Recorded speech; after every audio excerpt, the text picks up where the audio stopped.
दो एमएलए किसी पार्टी में नहीं टिकते हैं गोवा में। वो पार्टी छोड़ के, आम आदमी पार्टी छोड़ के बीजेपी में चले जाएंगे। काम करवाने के लिए इतना ज्यादा करप्शन फेस करना पड़ रहा है तो एक आम इंसान का क्या होगा? We are preparing to fight solo for the upcoming ZP elections, the municipality elections and the 2027 assembly elections. BJP अपनी जेब भरने में लगी हुई है। कांग्रेस के 11 एमएलए जीत के आए, लेकिन उस 11 में से 8 एमएलए बीजेपी में चले गए। आज कांग्रेस में सिर्फ 3 एमएलए रह गए और ये गोवा के इतिहास में पहली बार नहीं हो रहा। दक्षिण गोयच्या सगळ्या कार्यकर्ते खातीर तयार केले दक्षिण गोयचे आम आदमी पक्षाचे कार्यालय सुरू झाले आसा। आता समयी प्रोजेक्ट करून आता रितसर एक उद्घाटन सोहळा तयार करतात। दिशी मॅडम आता समयी प्रोजेक्ट करतले, तसेच आमदार वेन्सी वेगस, आमदार क्रुज सिल्वा, प्रेसिडेंट दोन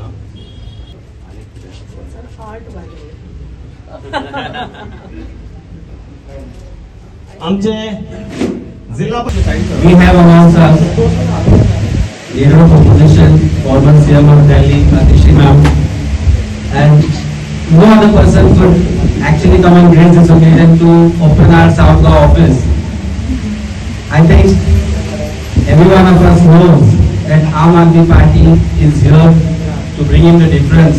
आम्ही तो बदल म्हणटा पळय तो गोंयांत कसो हाडपाक जाय, तो बदल हाडपाक आमचे आज दोन आमदार जे आसा, बाब इंजिनियर क्रुज सिल्वा आनी बाब कॅप्टन वेन्सी वेगस, आनी ताचे बरोबर आतां ताका साथ दिवपाक आमचे जोजफ पिमेंता बाब जे झेडपी मेंबर आसा ते जाले, आनी आमची बाकीची हांगा टीम जी आसा ती सगळी जी हांगा प्रेझेंट आसा तांच्या हार्ड वर्कांतल्यान आज हे साऊथ गोयच्या ऑफिसात आमी इनॉग्रेट केला। आनी तुमचे कडेन उलोवपा खातीर हांव मागता, this is a press briefing, after that we will address all our volunteers who are present out here. Correct, okay, start. यहाँ पर आए सभी मीडिया के साथियों को नमस्कार। आज हम यहाँ पे आम आदमी पार्टी के साउथ गोवा ऑफिस का उद्घाटन कर रहे हैं और सबसे पहले तो मैं ये कहना चाहूंगी कि गोवा आकर हमेशा गोवा के लोगों से हमें बहुत प्यार मिला है और गोवा के लोगों ने हम पर बहुत भरोसा दिखाया है, तो हमेशा गोवा आकर बहुत अच्छा लगता है। और आज यहाँ पे साउथ गोवा के ऑफिस का हम उद्घाटन कर रहे हैं। आम आदमी पार्टी अब आने वाले जिला परिषद इलेक्शन, म्युनिसिपैलिटी इलेक्शन और उसके बाद 2027 में होने वाले असेंबली इलेक्शन की जोरों शोरों से तैयारी कर रही है। गोवा के लोगों ने 2022 के इलेक्शन में हम पर भरोसा दिखाया। हमारे 2 एमएलए क्रूज डिसिल्वा जी, वेन्सी वेगस जी को जिता के भेजा। अभी रिसेंटली जेडपी इलेक्शन में जोसेफ पिमेंटो जी को जिता के भेजा। आम आदमी पार्टी के एमएलए ने वो करके दिखाया है जो शायद आज तक गोवा के इतिहास में कभी नहीं हुआ। जब आम आदमी पार्टी के 2 एमएलए जीत के आए थे, गोवा के और गोवा के बाहर के सारे पॉलिटिकल पंडित हमें ये कहते थे कि 1 महीने की बात है, 2 महीने की बात है, 2 एमएलए किसी पार्टी में नहीं टिकते हैं गोवा में। वो पार्टी छोड़ के, आम आदमी पार्टी छोड़ के बीजेपी में चले जाएंगे। लेकिन आम आदमी पार्टी के हमारे एमएलए ने ये दिखा दिया कि वो पावर से पैसा और पैसे से पावर के लिए नहीं आए हैं, वो लोगों के लिए काम करने आए।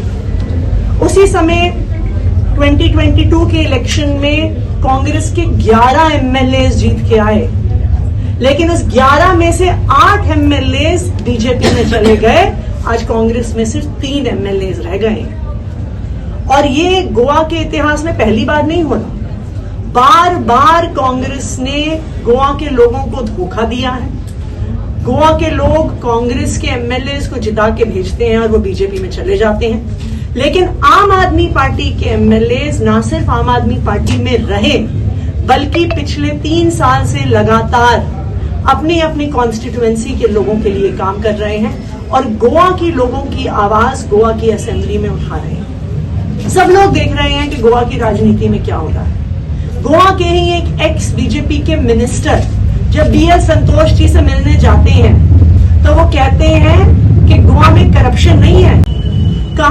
करवाने के लिए इतना ज्यादा करप्शन फेस करना पड़ रहा है, तो एक आम इंसान का क्या होगा?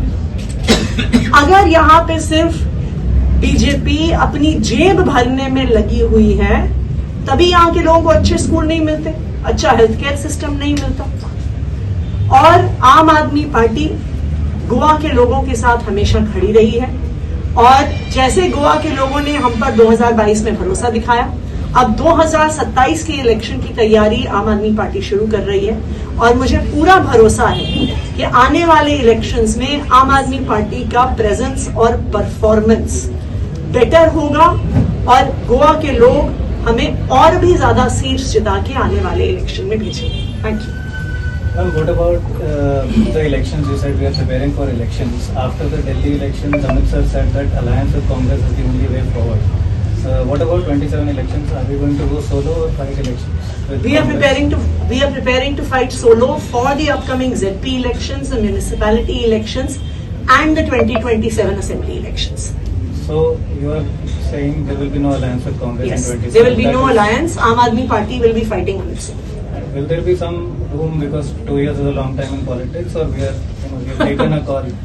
As of now, Aam Aadmi Party has decided that we are going to contest all 3 elections, the Zilla Parishad elections, the municipal elections, and the assembly elections on our own. Why no alliance?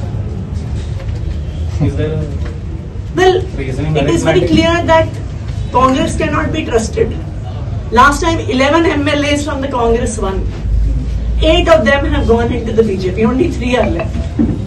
And this is not the first time. In the previous government also, almost 80% of MLAs, last time also I think there are only 3 MLAs left. 1 MLA left. All of them went into the BJP. So how can the Congress party or their leadership or their MLAs even be trusted with an alliance when Congress MLAs after winning elections go into the BJP?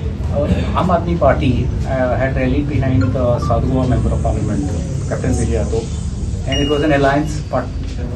So, is that going to be a factor to be considered before you all? Now, as I said, Aam Aadmi Party has decided that we are in the ZP election, the municipality elections, and the assembly elections, be fighting on our own. What goes wrong in Delhi assembly election? In Delhi assembly elections, there were multiple factors. If you were to see in not just the 1 month of the elections, but for the past 3 years, the kind of attack faced by Aam Aadmi Party has never been seen in the history of this democracy before. All Aam Aadmi Party leaders were arrested and put into jail for long periods of time. All work of the government was brought to a standstill by the central government, their lieutenant governor, the bureaucracy, and the GNCTB Amendment Act.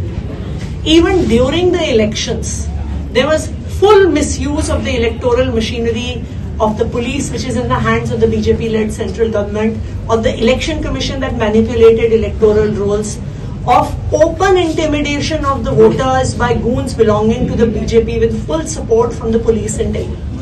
And yet, despite all of this, Aam Aadmi Party got 43% votes and BJP got 45% votes.